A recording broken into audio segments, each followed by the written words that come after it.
why are you so good at starting things but not finishing them? You get really excited, you have a new idea, you're ready to take action, you're going to take the world by storm, and you start taking action and you can't believe it and you're making progress, then all of a sudden you start to get bored. Things aren't shifting quite as fast as you thought they would. That dream hasn't become a reality as quickly as you had hoped, and you don't see any evidence that it's going to happen. So you do the same thing every time. You say, who are you kidding? You know you can't do this. You've tried before and you haven't succeeded. That's because the same thing happened last time. You saw nothing happening in the middle and you quit. The middle is the toughest part to get through.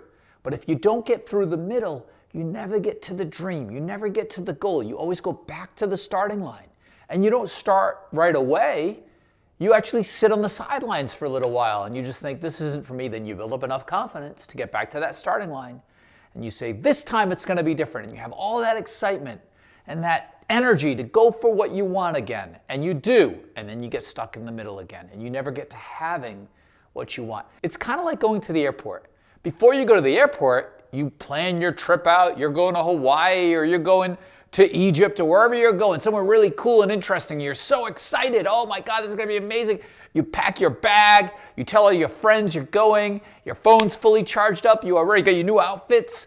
You show up to the airport. You go, oh God, this is terrible. I got to go through security and then the plane's delayed and now I'm eating airport food, except for you can still see the gate. So you know the plane's going to be waiting for you. So you don't take off and go home.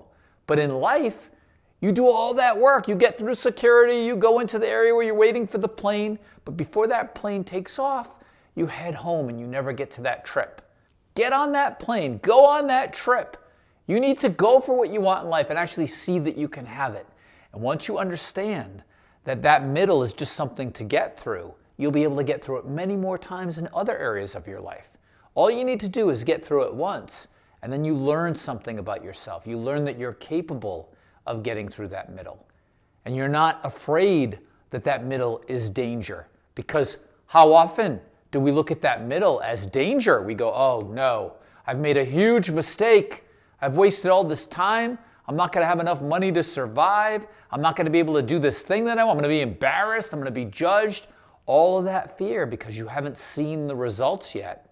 They get you into panic mode.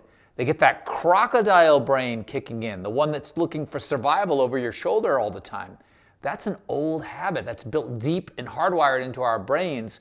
We're always looking for danger. So of course, when things get a little slow and you can't see that progress, your brain says, danger, run for safety. Except for it sends you in the wrong direction. Safety is towards the goals you want. Safety is continuing on the path.